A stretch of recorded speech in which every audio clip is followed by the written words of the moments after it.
Pecado mortal permanente. Há esperança.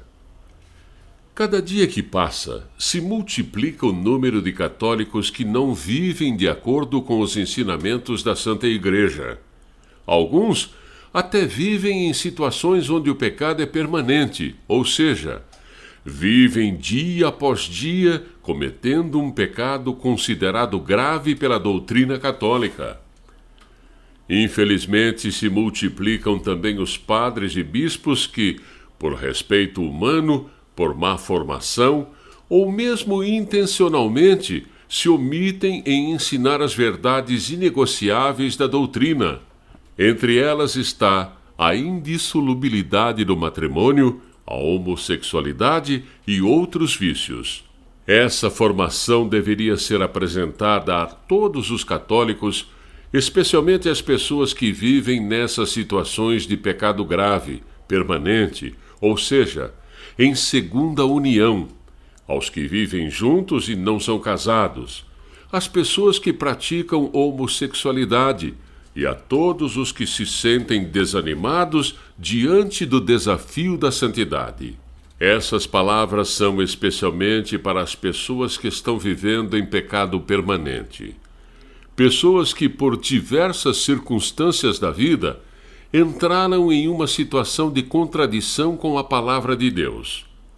Por exemplo, as pessoas que vivem juntas e não são casadas, as pessoas que vivem em uma segunda união, que se separaram do primeiro casamento e depois foram viver com outra pessoa e constituíram família, as pessoas que vivem uma prática homossexual, as que vivem em vícios como embriaguez, jogos e assim por diante, e que têm muita dificuldade de deixar, que estão como que aprisionadas a este tipo de vício.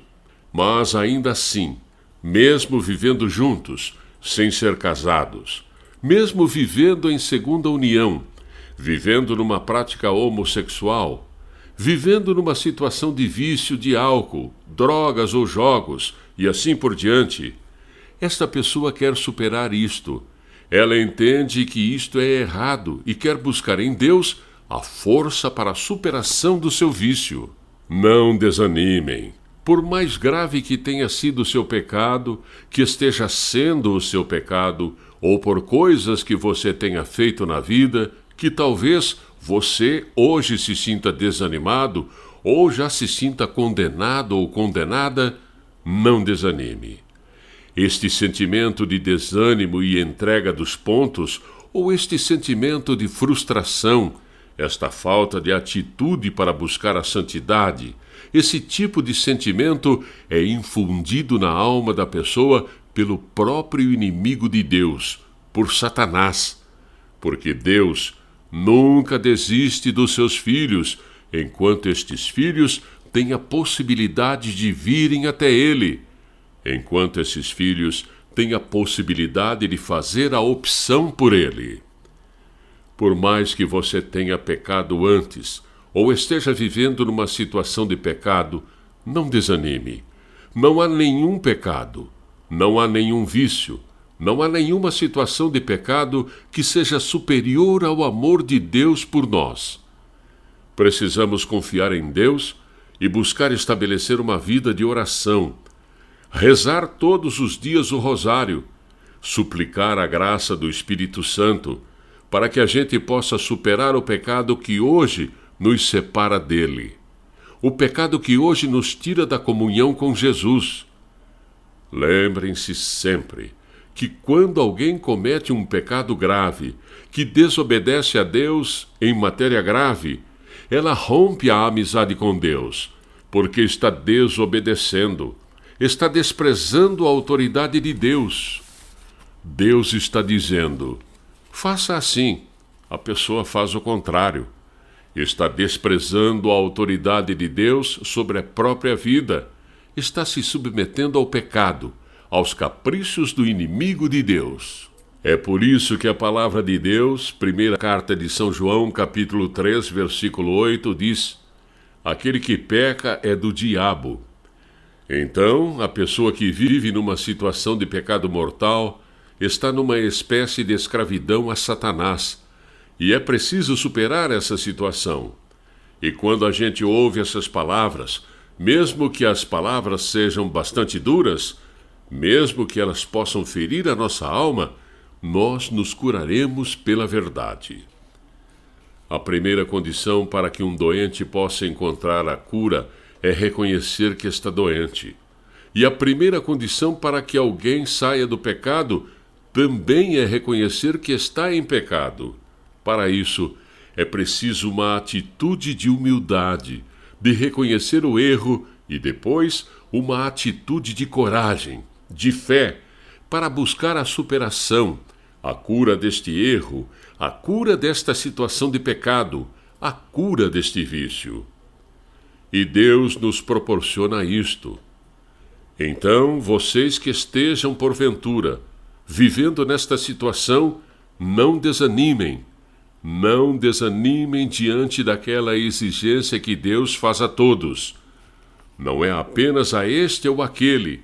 A todas as pessoas, Deus faz o chamado a viver a santidade. O que significa viver em santidade? Significa viver de acordo com a lei de Deus, pelo menos um esforço de obediência. Nós somos fracos, somos limitados. Quantas vezes nós somos rebeldes, desobedecemos, caímos, mas Deus nos chama a levantar. E aquelas pessoas que estão vivendo em uma situação de pecado, especialmente estes citados, vivendo em segunda união, sem ser casados, prática homossexual, vícios, não devem desanimar.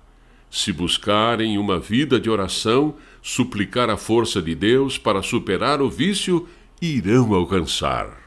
Santa Teresa d'Ávila, grande doutora da Igreja, diz o seguinte: ninguém consegue manter ao mesmo tempo uma vida de oração e uma vida em pecado mortal. Ou deixará uma coisa, ou deixará outra. Por isso que se a pessoa procura ter a disciplina, estabelece uma vida de oração, rezando todos os dias, pelo menos um terço, ela irá mais cedo ou mais tarde alcançar a graça do arrependimento, a graça de fazer crescer em si o amor a Deus, e que seja maior do que o apego ao pecado que hoje separa a pessoa de Deus. Lembramos o caso da Maria Madalena, que era uma prostituta, mas se arrependeu dos seus pecados, e Jesus lhe disse: vai e não volte a pecar. E ela obedeceu e se tornou uma grande santa, Santa Maria Madalena. Uma pessoa que está em pecado mortal não pode comungar o corpo e o sangue de Cristo. Não pode receber Jesus na Eucaristia, porque está vivendo numa situação de contradição com a palavra de Deus em matéria grave. Então, é preciso superar esta situação, a fim de que se possa voltar à Eucaristia. Mas hoje, infelizmente, está tão difícil de receber Jesus na Santa Eucaristia, porque quem deveria nos orientar e ensinar são os padres e bispos, mas a maioria deles estão em desobediência e sem o mínimo de respeito por Jesus Eucarístico. Por isso que está escrito na Sagrada Escritura: quando o Filho do Homem voltar, acaso encontrará fé sobre a terra? São Lucas 18, 8. Feliz de quem lê, acredita e divulga as profecias deste grande livro, a Palavra Viva de Deus, porque serão chamados de filhos da luz.